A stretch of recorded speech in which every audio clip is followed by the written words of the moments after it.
Hello, good morning or afternoon, depending where you are in the world. The attendees are rolling in now, and I would like to thank you for signing up and the positive response we have seen for this webinar, as well as thanking our panelists in advance. My name is Ben Stevenson. I am the event coordinator for our renewable projects, and this is one of the pieces we are running as part of our Renewable Global series. Just a brief piece of housekeeping before we start the webinar. It will last 1 hour and will be recorded, so we will send this to you after the discussion. I want this session to be highly interactive, as does Elta, our moderator, so make sure to submit your questions to the panelists. The format to this discussion is Elta Colo from Wood Mackenzie will be giving an introduction, and then our panelists will introduce themselves. This will be followed by an hour-long discussion, so without further ado, Elta, please introduce yourself and begin. Thanks so much, Ben. So good morning to those of you in the Americas. Good afternoon to those of you in Europe. My name is Elta Colo, and I'm the content lead for Grid Edge Research at market research firm and consulting firm Wood Mackenzie Power and Renewables. So we have a wonderful panel here for you today to discuss Grid Edge, the keys to the 21st century energy system. So we have a lot to unpack here and definitely give an end-to-end view. So just a little bit of background here on Grid Edge, right? So I am very privileged to actually work on the team that founded the term Grid Edge back in 2013. Unfortunately, I wasn't on the team at the time, but you know, it's been really interesting to see how the term has evolved. So when we came up with the term back in 2013, it was really at a time when the smart grid concept was becoming all-encompassing, specifically beginning to dilute the closer you got to the consumer. So at this time, the consumer was starting to get increasingly interactive with energy usage, right? So we have to remember that it was only in 2011 that thermostats came onto the market. And by the end of the decade, there were more than 11 million installed devices in people's homes. So, you know, and this was really a time when we saw in the last decade that distributed solar installations began to take form, right? So kind of in the middle of the 2010s, inciting fear in utilities initially in terms of operations. So at this time, we delineated Grid Edge for the industry as kind of the physical space for distributed energy technologies below the transformer, at the distribution system, and behind the meter. So really, this is a space that will be flooded with more solar, increasing battery energy storage, and electric vehicle charging infrastructure in the next 5 years alone. So just to put some of these numbers in perspective, right? So compared to what we have on the US grid alone today, when we talk about distributed solar, including community solar in the distribution system, we're looking at, you know, a 2x growth over the next 5 years alone. We're looking at a 5x growth in EV charging infrastructure and a 7x growth in behind the meter energy storage of both C&I sites and residential sites, right? So as Ben said, I'd like to remind you that we will take questions from you guys, and I'll try to incorporate as many of them as possible into the discussion. So I'm going to ask my panelists to introduce themselves here and answer the question through the lens of your company. What are the implications you're seeing for the Grid Edge as a result of the coronavirus pandemic? Carolina, if you can get us started here. Hello, everyone. My name is Anna Carolina Tortora. I work for the British system operator, National Grid ESO. My role there is I head the departments of digital transformation and innovation strategy. So for those of you who are familiar with the British system, you must know, of course, we're an island, which means things happen, generally speaking, much quicker than they would in a US or European grid in general. Prior to working for National Grid, I was working in a similar capacity as Director of Research and Innovation for Terna, the Italian transmission system operator. So we're seeing a fundamental difference in speed as things happen and in the way that frequency moves. Now, some of the effects that COVID has had on us is, of course, the demand profile has changed dramatically. We've seen a reduction on the grid in demand of about 20%. That is quite compatible with a lot of the numbers we've seen around Europe. I think Italy was around also 20 to 30% contraction in demand, and all the consequences that that brings. When you speak about the switch, or actually the transformation of the grid, one of the conversations we're going to be following up with during this meeting, you'll see that some of the biggest worries that we have is no longer to really meet generation as much, but is to flex that demand to meet that generation. There's a fundamental shift in the way that we operate the system. So that's been a big impact for us. So how to actually manage the grid, given that renewables were still going strong, but just demand was much less. To meet that generation, it's weird to hear it, but that's exactly how we're thinking these days. So in a nutshell, I would say that this is the biggest impact to the system we've seen. Great, thank you so much. Definitely have some follow-up questions on that. Tom, can you introduce yourself next, please? Sure, thanks, Elta. So hello, everybody listening. I'm Tom Anderson. I'm the CEO and also one of the founders of a British startup company who's also called GridEdge. So we've obviously adopted a good name there, thanks to Elta's former colleagues. We're a spin out from a British university, and we specialize in providing predictive AI and machine learning software that tries to help commercial energy consumers, which principally means building operators, to optimize their energy profile. And whereas perhaps in the past, optimize usually meant focusing on how much energy they're using, an energy efficiency task, increasingly we're seeing optimize mean when you're using power. And of course, when you're using power is the language of flexibility, particularly for customers, for consumers. I think often, and I'm sure in this discussion, we'll talk quite rightly about the role of flexibility as a solution for the transmission, the distribution network, and the intermittency of renewables. But we should always remember for consumers that flexibility is about how their buildings operate. Are there electrons going through the wires when they need them or when they're not? And can they shift that decision forwards or backwards in time?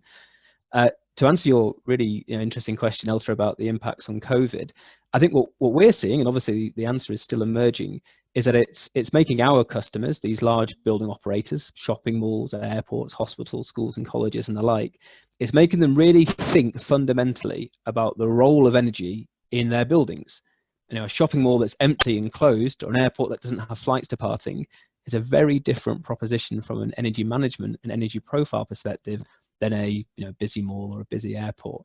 And if these effects of COVID are certainly going to be long-standing and perhaps permanent, that will fundamentally change the way that these buildings, these consumers on the grid, manage their demand and manage their energy profile. So I think it's a really fundamental impact for consumers. What is that link between kilowatt hours, energy consumption, and the actual genuine utility you're trying to have in your building, keeping people comfortable, safe, secure, happy in those buildings that they occupy and live in. Great, thanks so much. And to round out the UK here, Sotiris, can you introduce yourself? Sure. Hello everyone. I'm Sophia Sturgeon. So I am the head of smart grid development for UK Power Networks. UK Power Networks is the largest distribution network operator in UK. So we run the southeast of England, so London and south of London, and sort of the areas east, and we deliver electricity to 20 million people. We don't have a generation arm, or we don't have a retail arm, so we're a fully unbundled distribution network company, for those that are not familiar with the UK system. My role is to develop and deliver what we call here in the UK our distribution system operation strategy, which means what capabilities and functionality and skills and people and processes and systems we need to put in place to manage the increasingly flexible energy system, make sure we basically deliver at low cost the energy transition. So flexibility is key. So one of the things I'm responsible for is flexibility markets. Carolina has said nicely the picture in terms of what happened with demand in the UK. I think looking at what's happening at kind of social level. So we did some consumer research at the beginning of the pandemic, and it's clear, as we all know from our personal experiences, that income is being squeezed, disposable income is being squeezed. So affordability was always a key element of the energy trilemma, but it's becoming even more a pressing and important factor when you consider energy. But at the same time, we have the UK government has signed up to the net zero by 2050 commitment, and there's a discussion about kind of the green investment as a post-COVID recovery. So whilst we are saying customers are focusing on affordability, at the same time customers are saying yes, we'll consider paying for investment as long as it's aligned with the green agenda and the climate change agenda. So I think for us, it's emerging even a bigger challenge of trying to balance how we can deliver a grid that is fit for purpose to enable net zero at lowest possible cost. And I think, grid edge technologies now and markets now more than ever need to really focus on that, which is, what benefits can you really deliver for the consumers and the system. Thanks so much, Atiris. I like your approach there. Rafael, on the other side of the ocean here. Hey, good morning, everybody in the US. Good afternoon in Europe. My name is Rafael de Klerk. I work for EDF Renewables in North America, and I'm in charge of our distributed activities here. So inside the EDF organization, we're part of the renewables arm. And more specifically, we focus on everything that's below 30 megawatts for C&I customers, so commercial and industrial customers, and for load serving entities.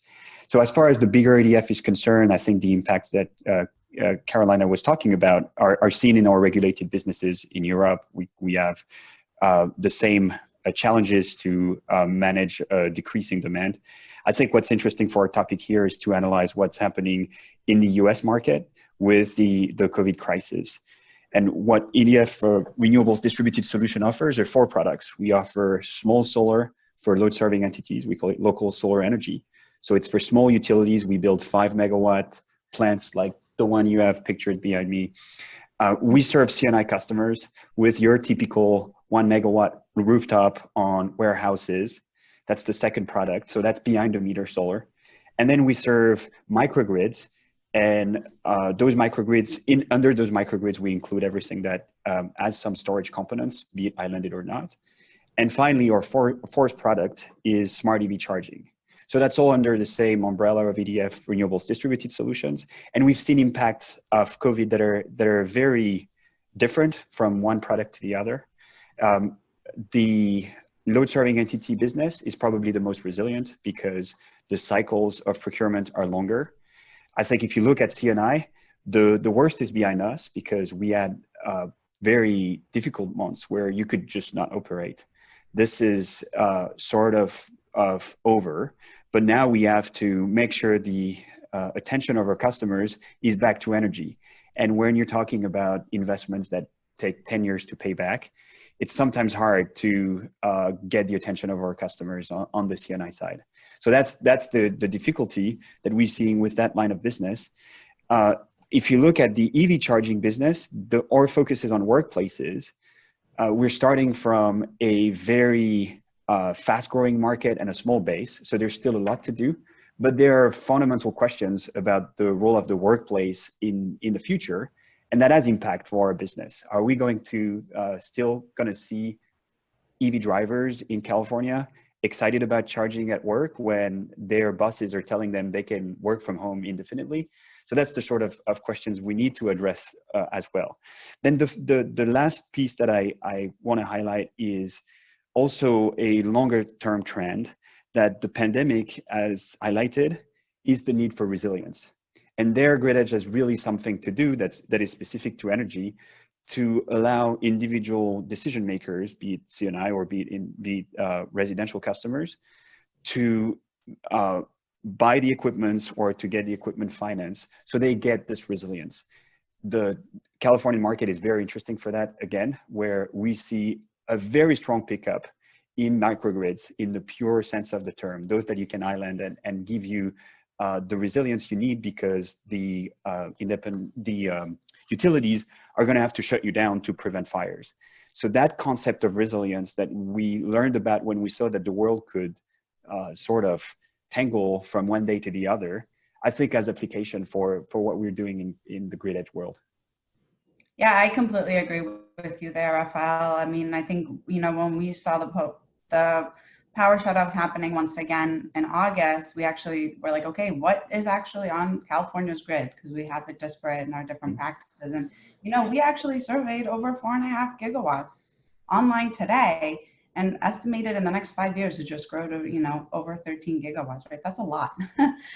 So there's definitely a lot of opportunity there. So I'm going to take it back to the customer side here. So Tom, you know, you are a startup founder, right? And you're placing a bet here on the grid edge. And I think that, you know, we've seen over the last decade kind of grid edge scale one technology at a time, right? But now we're really at this cusp of, you know, reaching true meaningful levels. So I'm just kind of curious on your end, kind of how you found the business in it. Yeah, a great question, Alta. I think certainly something I find is quite an interesting distinction is the way that consumers will talk to you and talk to utilities, talk to companies like us about their physical assets, whether they're viewed as being grid edge or otherwise. So whether it is behind the meter, solar, dedicated battery storage, EV, or more conventional assets, whether it's HVAC, air handling units, and heat pumps.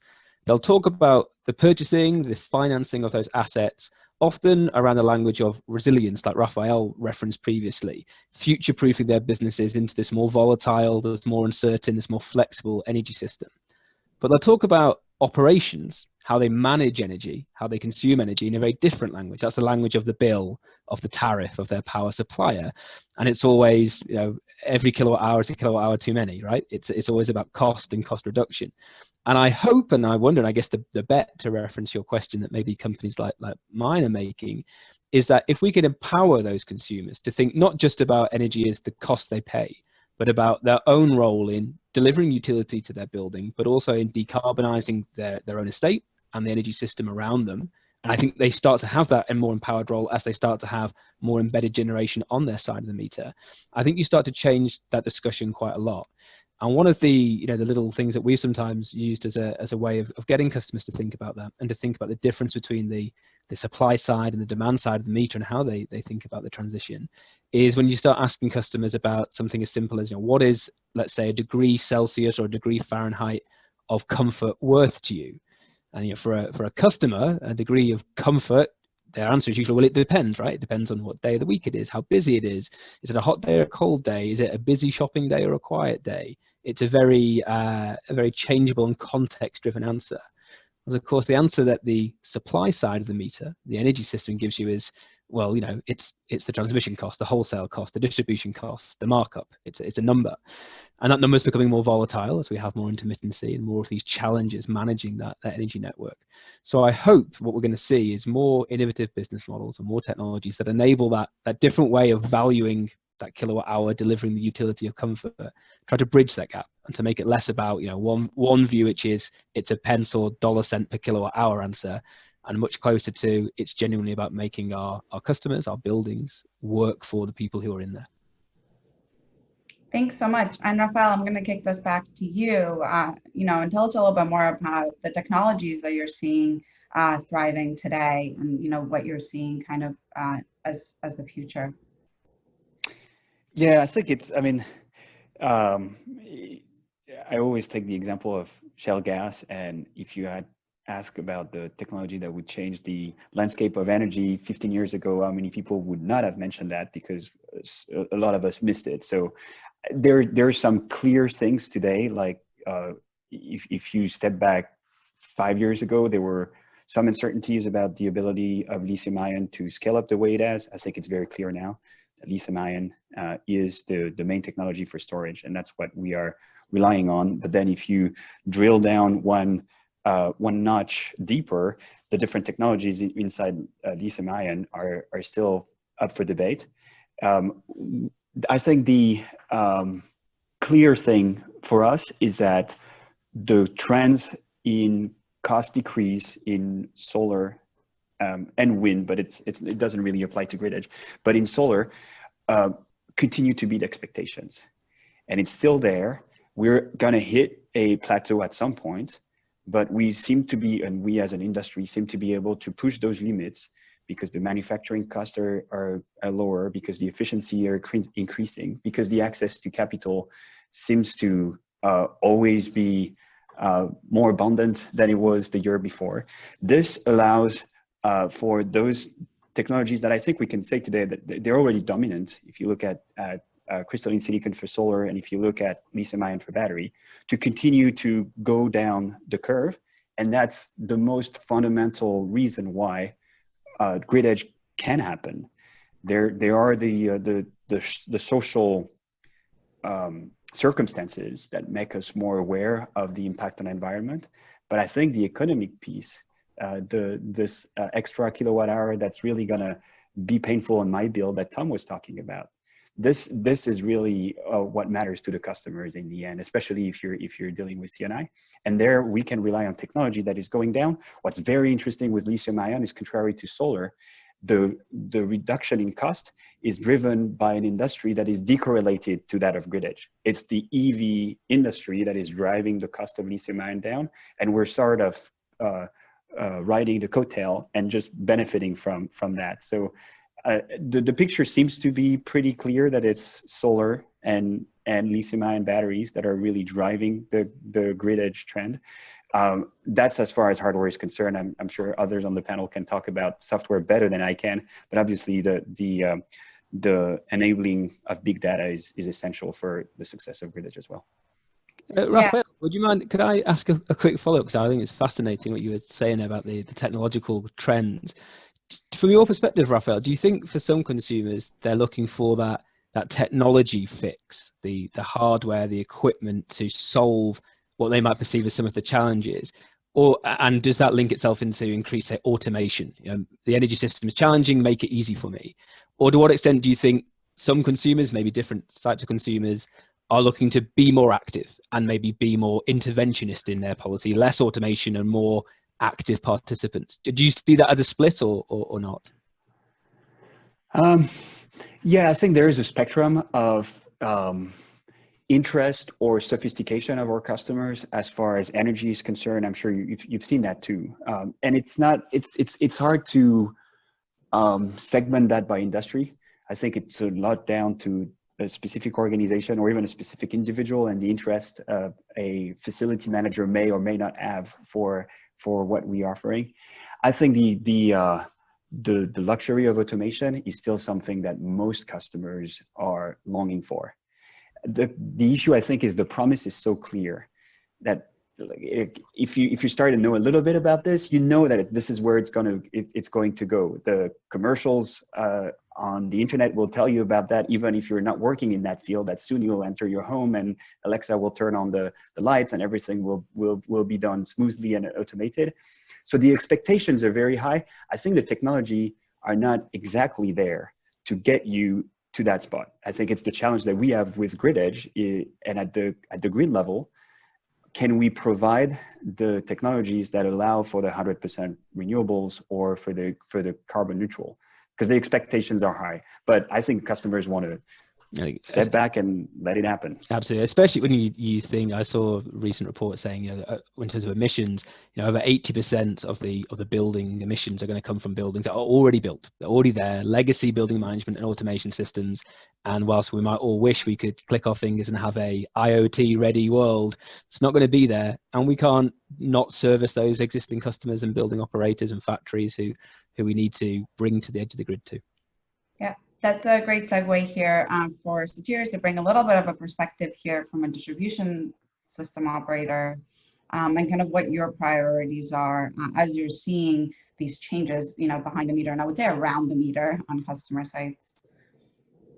Yeah, absolutely. So I think from just to follow up a little bit this discussion about kind of the technology, one of our priorities is to get better visibility of what is happening on the network, particularly low down at the street level, because that's where historically we haven't really needed to have visibility of you know, how the electricity flows. But increasingly, and if we're to have flexibility down to street level and price signals and markets at that level, you need to know what is actually happening. So I think there's a very interesting set of I guess areas that are coming together First and foremost, the most straightforward one is to deploy more sensors on the network, deploy hardware on the network, and picking up on Tom's point, some of the parts of the network are quite old, many decades old. So it's a retrofit job. It's not a new development job. And of course, you will need to do that, but it wouldn't be practical to say that you are going to do that everywhere. We in our networks, we have 130,000, substations and hundreds of thousands of kilometers of cable. So you need that. So you absolutely need, and we have a program of rolling out monitoring and sensors on the network. So that's the first piece. And then the second piece is, what data that you can use and visibility that others might have on the grid edge. So, how can you work with providers that already have? So, the stuff Tom you were talking about, providers that already have visibility of what's happening at different parts of the network, and how you can utilize those data sets, and how can you utilize things like smart metering data. As an example, and then of course on top of it is an overlay of analytics type technologies and algorithms that come together to provide the insights. So certainly that's I think that's a key, if you like, area priority for us, but also area of work for the industry. And the other bit that for us has been probably one of the main things we've been working on the last 3 years is flexibility. So at the core of the transition to a distribution system operation is the ability to maximize the capacity, provide capacity, maximize utilization of existing capacity using contracts and services from devices and plants connected on the network, rather than from a traditional way of just building new cables and putting more copper on the ground. So we started a 3-year campaign really back in 2017, where we said, okay, well, there has been a lot of R&D, there's been a lot of demonstration. We know it's doable, but we are now gonna scale it up and roll it out. And we set out in 2018, we set out a commitment, and we said, look, as a network operator, we first and foremost test the market for flexibility, and we're going to do a neutral and transparent evaluation of all options, and if flexibility is the most cost-effective alternative, then we'll take flexibility over traditional solutions. And we set out a flexibility roadmap, which was really the first attempt to take some of the needs that we have as a system and put them into products that become commercial products that providers, aggregators, retailers, tech companies, anyone really who has an interest can engage and bid into the auctions that we set out. So it has been a very interesting process. It took us about I think from the beginning now 3 years to get some really meaningful and successful outcomes this year. So this year we managed to contract 120 megawatts of flexibility. The majority is batteries and electric vehicles, EV charging points that are predicted to come in the system over the coming years. And in order to get there, we had to do huge amounts of engagement. So just for the last round, we reckon we engaged with over 1,200 of market stakeholders and participants bilaterally in forums, webinars, out on the road, you name it, to get an understanding of what is the value really for DSO flexibility. I mean, you have to take into account that if you are the new entrants in that market, the market has been historically set up for national system operators or other traditional, if you like, market participants. So we had to put a lot of effort to engage, but to also listen and get feedback and adjust our products. So our products have been through a process of iterative development. We had to adjust our contracts. So we are now offering contracts from 1 to 7 years to cater for different business models. We had to adjust our threshold participation, which is currently 10 kilowatts, to cater for those who might want to aggregate, 2-3 batteries in the local street and participate. We had to adjust the way that people can interact. So we've worked with Picklog, which is a London-based startup, and they basically set up our digital procurement site where we advertise our needs, and then participants can see what's happening and participate in the tenders. So we had to innovate through this process to really get to a good result. But no doubt, I think this is the most fundamental shift in the distribution space. Sure. Flexibility markets. Yeah, I have a question here that's coming from our audience. Are your services also providing flexibility to the TSO? So the services that we have currently, the commercial services that I just described, these are for our own needs. So what we're monetizing our own distribution network needs, and we're looking at these services as an alternative to capital investment. We have, with the TSO, we are working on innovation project, on innovation trial called Power Potential, where essentially we are looking at how DSOs can facilitate the provision of reactive power. So in that specific trial, the ESO is the buyer of the service, and they have the need, but we're trying to develop a coordination framework essentially to see how DRs connected on our network can participate in that market, whilst we are avoiding any conflicts of service with the distribution network. Great, and I think this is a great segue to bring in Carolina, and I know we talked about this at the start, and I like that you said we put a very kind of rosy picture on distributed energy resources, and we need to dive a little bit more into kind of the stability and the consequences for the broader power system. So if you can give us a little bit of a view on that, that'd be fantastic. Right, so we're all talking about the energy transition and how the system is changing.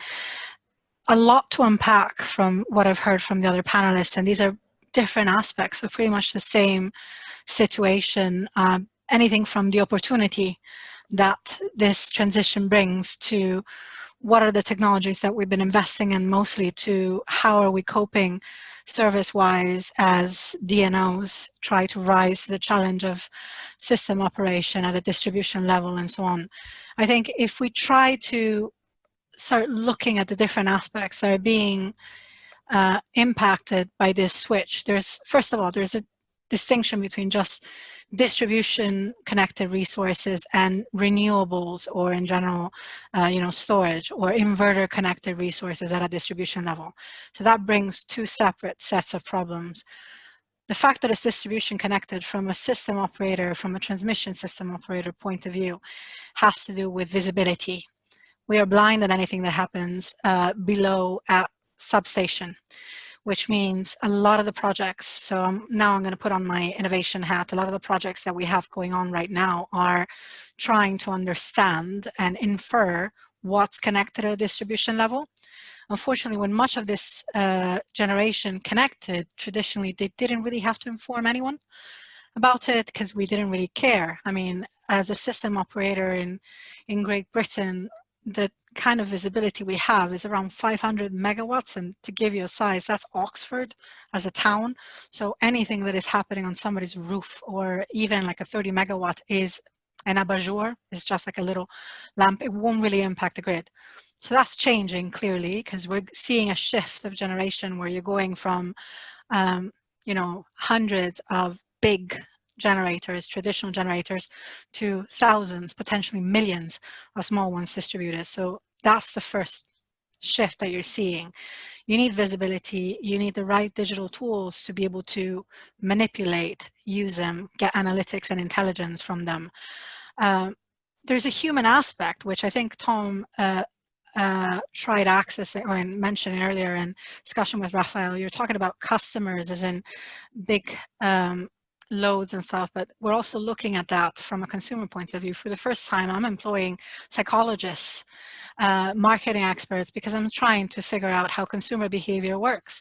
As we shift into a world where most of the demand, especially now with COVID, it was obvious, it's not just that there's a contraction in demand, but it's also the type of demand has changed. People are connecting from home. So now if most of the demand comes from people charging their cars because they're home and they're not driving anywhere, if most of the demand comes from the fact that people are we're in the United Kingdom, so serve themselves 8 teas a day. So those, water heaters are going all day long. I mean, that means that I need to have intelligence of that, because that's the new demand that I have to meet. So a lot of the projects and all of the work we're doing right now is looking into that consumer behavior, disaggregating that load that today is just in a big box that says domestic, and has always been inflexible. It's just this passive thing that, has always followed the same exact curve for 30 years. And it's been perfectly fine. And the only thing affecting it is it a Monday? Is it August? Is it December? That's it. Today, that's totally changing. Now you're seeing way more mature consumers. So there's some, Sophia was talking about London. There's some areas in London, and I'm in a bunch of those Facebook groups where people really want to participate in a grid. They're more sophisticated. So they want to know the same, familiarity they have with peak trains and trains that are non-peak. They want to have with electricity as well. So they're going to start telling themselves, this is the time when I'm going to start consuming. Just like today, they say, I'm not going to catch a 9 a.m. train because that's usually the most crowded and there's more people. So we're moving into that. There's that transition. And fortunately, unfortunately, as a system operator, we cannot be blind to it, and we have to start looking into it. We mentioned data. It's a great enabler, right? So for everything that is going on at Grid Edge, everything that you guys are talking about, from these flexibility projects, like the opportunity of getting those services on the system for a transmission system operation, so not just a distribution level, down to understanding consumer behavior, down to meeting generation with demand. It's all enabled by data. So this is not unique to us. Everyone else, every other industry has gone through this at some point or another. Recently, at a meeting on other digital transformation specialists around the industry are talking about banking industry and how fintech has totally changed their view, and how they had to come up with ways to share data amongst them, and what is the best way to work that out. And there's plenty of work going on in the United Kingdom and I guess throughout the energy world in creating those data platforms that allow people to share data. There's a couple of questions though here, as in ownership, who owns it? And second is, who would hold that platform, because we all have different degrees of reliability that we demand from it. So these are just open questions, and I don't know where to stop. So. Yeah, Raphael, I think has something to say here. Yeah. Just to bounce on the last point, and who owns the platform? I think it's a segue into discussing regulation in Grid Edge, because the way some players see it in the US is it's the ultimate form of individual freedom. If you can produce your own energy and you don't have to rely on any state infrastructure. And others will say, well, no, it's never going to work if there isn't a certain level of backup and planning that's coming from governments at different levels, federal or state, for the US, for example.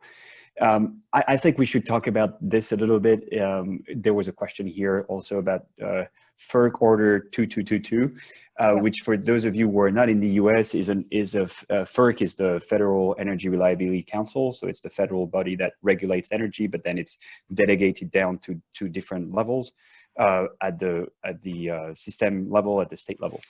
The question was, how does it impact our business? Well, I think in every business, you're very impacted by regulation and by the regulatory environment. I think the energy sector is one of the places where regulation has had the most impact in the past decades. And Grid Edge here is challenging the current structures we have on the regulations, on the regulatory side. So to address the question on FERC, I don't think it changes anything day to day, but it's very good to see that the trend is set towards the things we're exactly talking about today. A FERC order that puts so much emphasis on electric vehicle and what they could do for the grid is revolutionary in and of itself. Like FERC wouldn't be talking about this even 5 years ago. So it shows that the trends are clear. We're going in that direction. I think we need regulation, and I would even say we need intervention at a more microeconomic level. If you look at what California is doing, the reason why 50% of EVs is sold in the US or in California is not only because Californians are very conscious of environmental impact of everything they do, but it's also because there are subsidies and regulations imposed on the players, on the industrial players, to get to a higher percentage of EVs. Same goes with storage and the efforts that California is putting on storage for microgrids. This is helping. We need that. I don't think the industry can yet fly on its own. We need some support to help Grid Edge play the role it is meant to play at some point. So one thing I do want to answer, I think what I've gotten from the various trials we've had is that people see it almost the same way that they would see, they see rooftop solar and electric vehicles and, domestic battery, the same way that they would see like their own garden botanical patch where I grow my own food, but if it rains or I don't have it, I can go to the supermarket and get it. And they want the advantages of that homegrown food. So I want to be independent from the grid without having to pay for the market, the supermarket, but at the same time, they want the luxury of then being able to go to the supermarket. I think there's a whole conversation to be had on the fact that you can't have both. So you can have both, but there's consequences to it. Otherwise, you find yourself in the Australian situation where everyone is going off grid. And then there's the select few that are left that have to shoulder all of the system cost. So you have to moderate that somehow. The select few are typically those that could not afford solar in the first place. Or so they're in the cities, right? So there's only so much rooftop solar that you can do. And if you're in a city like London, like what are you going to do? You don't even get to 800 hours a year, so it's complicated. And I think it's so structural that you cannot only rely on individual players. You definitely need entrepreneurs like Tom to shake up the old utility worlds that the rest of us on this panel sort of still belong to at our group's level. You need that, but then you need regulation to orchestrate that, to build different structures in the market so the prices are not set the way they used to be set, just based on simple supply and demand. It is more complex than that. All the components of energy that are not captured in the kilowatt hour price, they need to be structured that reflect the flexibility, the capacity, the ability to produce when and where the consumer needs it. So that's different in the United Kingdom, because here is not the regulator that sets those products. It is the system operator that sets those products, and it's based on need. So one of the biggest consequences of distribution connected renewables has been exactly that, is the physical impacts on the grid. So the need for things that most of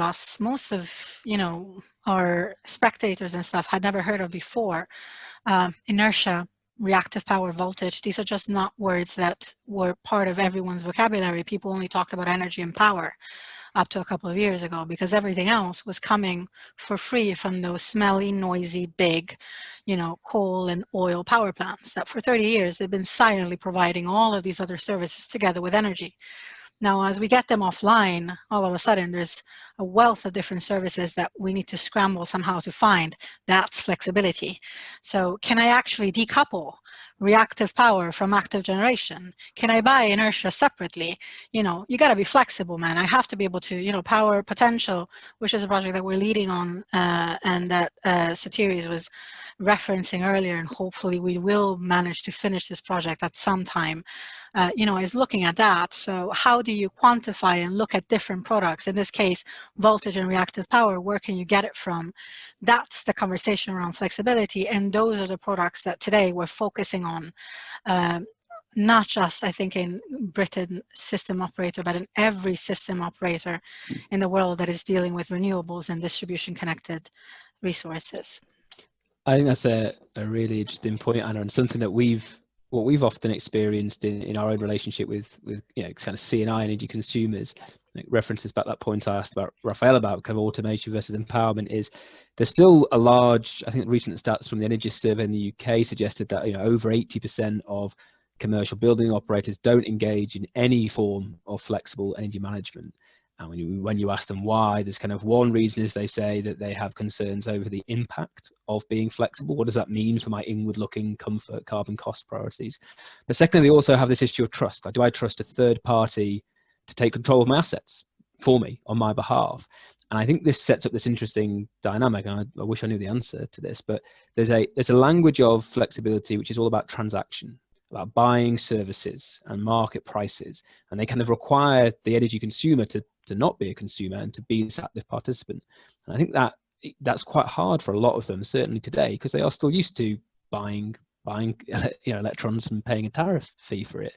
So I have a view that I think in certainly the next stage of our transition, I wonder if one of the opportunities is for, again, in the UK model, our suppliers, our utility companies, to try and introduce more of these octopus agile type, you know, innovative tariff products that enable a customer to engage with flexibility, assets being on or off at different times of day, in something that feels a bit more traditional.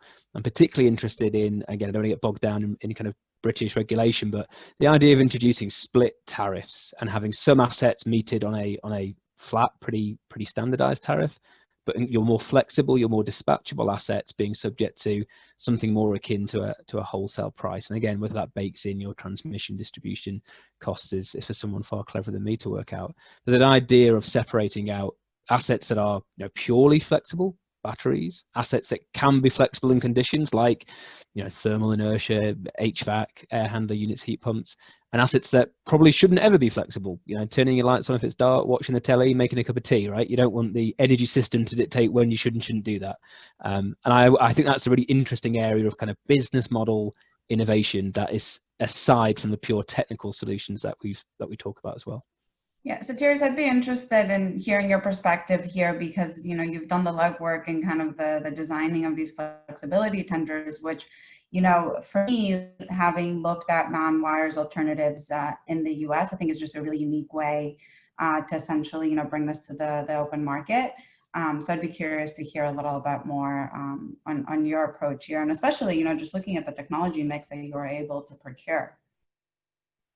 Yeah, I think in terms of you know, our target market, and I think, I mean, I understand, I agree with what Carolina was saying, but at the same time, I think the shift in mindset is that we need all to have on the grid side is that the DRs are an opportunity rather than a problem. It's very easy to default to, oh, this is a problem and what are we going to do about this? We're going to have 4 million EVs in the next 10 years.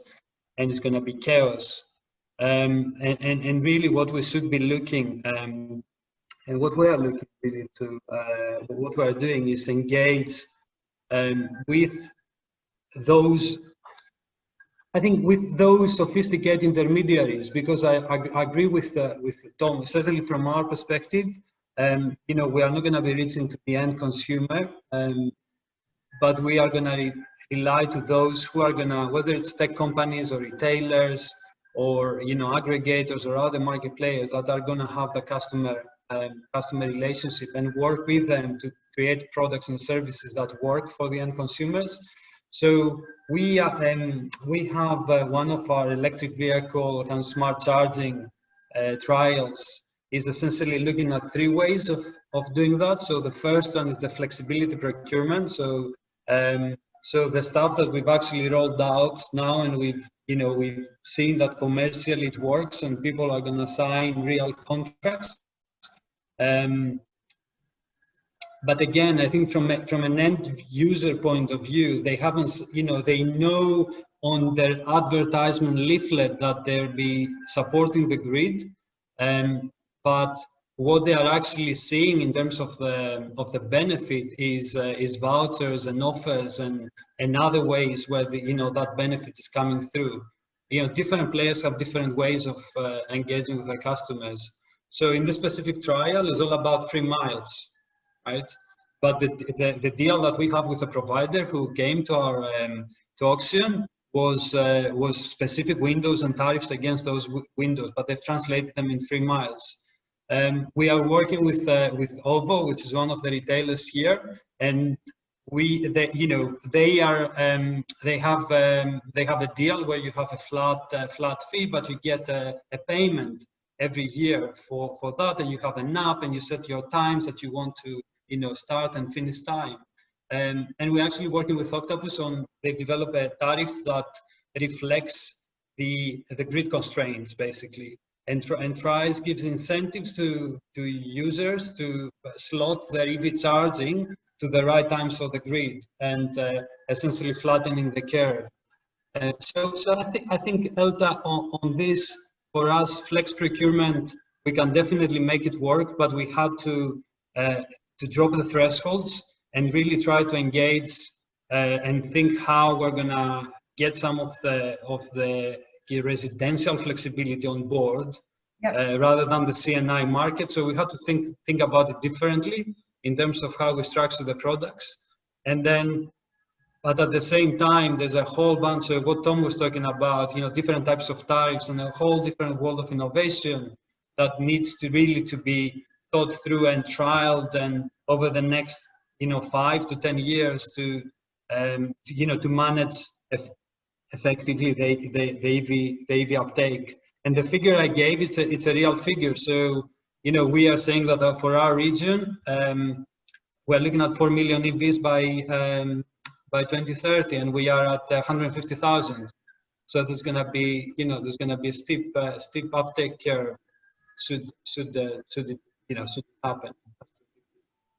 Yeah, absolutely. I mean, I think EVs are kind of the great unknown. And, one of the things that I want to kind of bring up, at least here in the US, residential demand response in the summer, does get called. And this was a record summer of calling residential demand response for distribution load relief.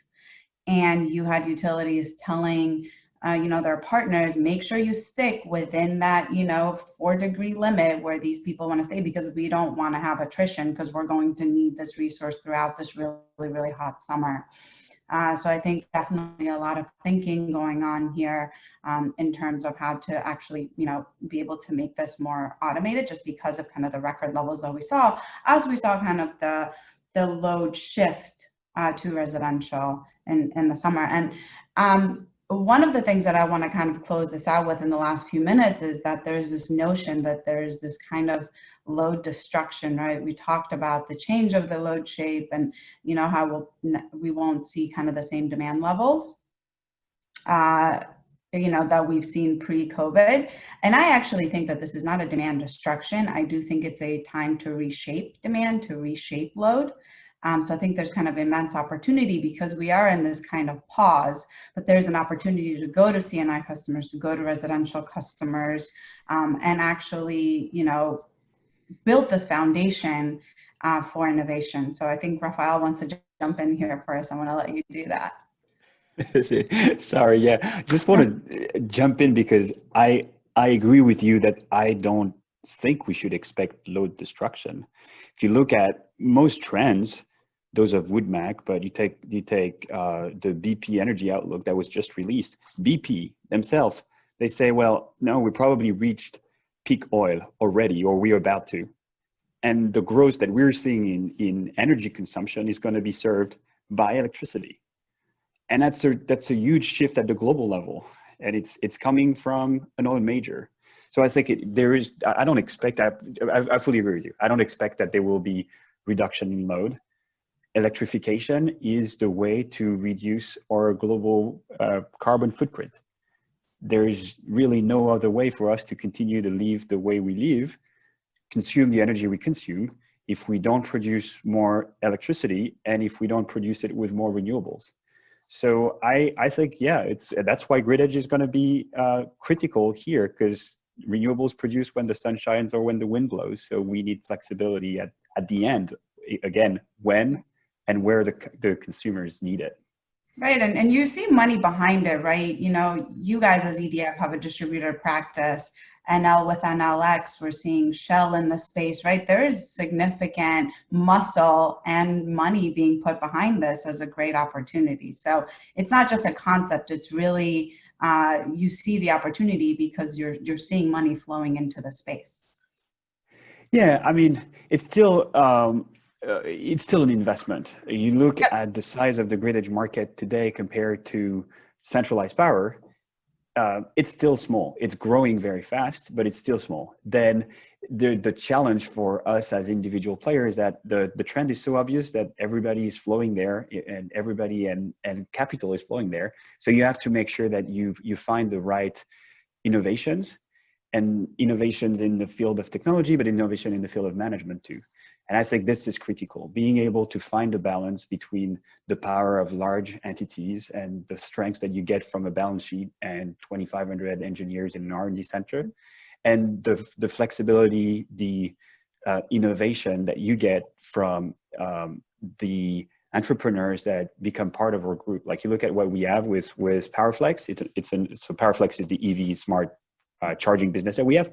It's an offshoot of Caltech, and it's the ability of building with George and his team something that relies on the strengths of EDF, but keep the spirit and the entrepreneurship alive, so we can serve our customers with something that is very innovative. It's not the good old utility. It's smart charging at the very end of the grid, and it's going to reduce your energy bill.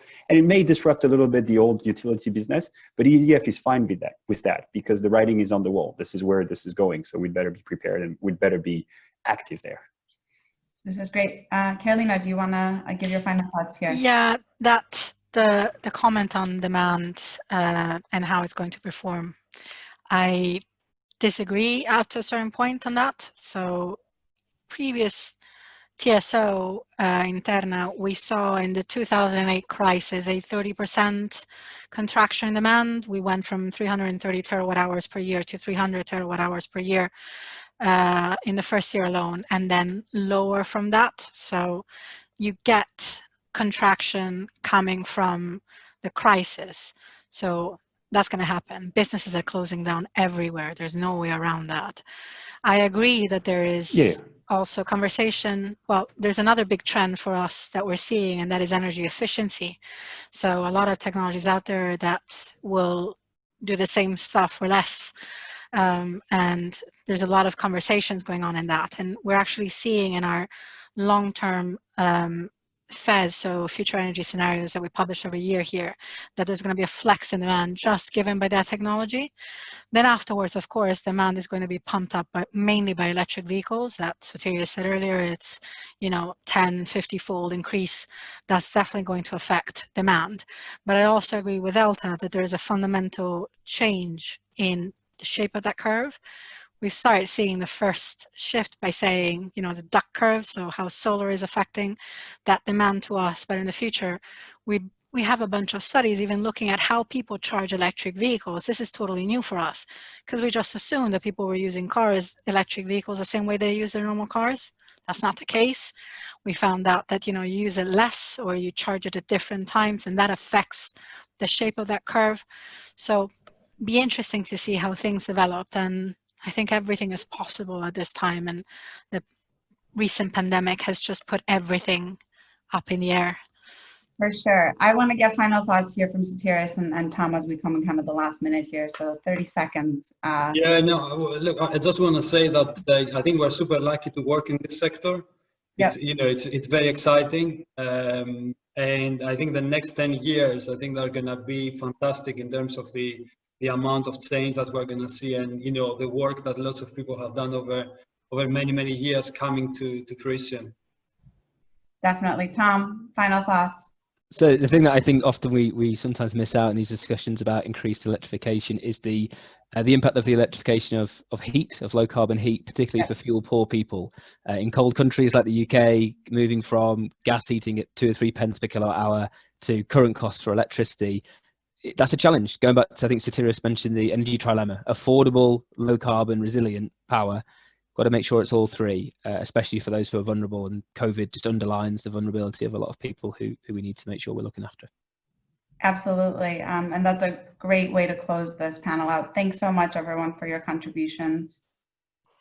Yes, Thank you. Thank you very much to the panelists, and thank you a lot to ELTA for hosting the session. Obviously, we'd like to keep the dialogue going, and you will have a full audio recording within a week. This will be uploaded to YouTube, and then you can distribute to all your colleagues to share and reflect on what was said. But thanks again to all the panelists, thanks to ELTA, and thanks to all our attendees for all your questions and for tuning in. Bye-bye. Thanks, everybody.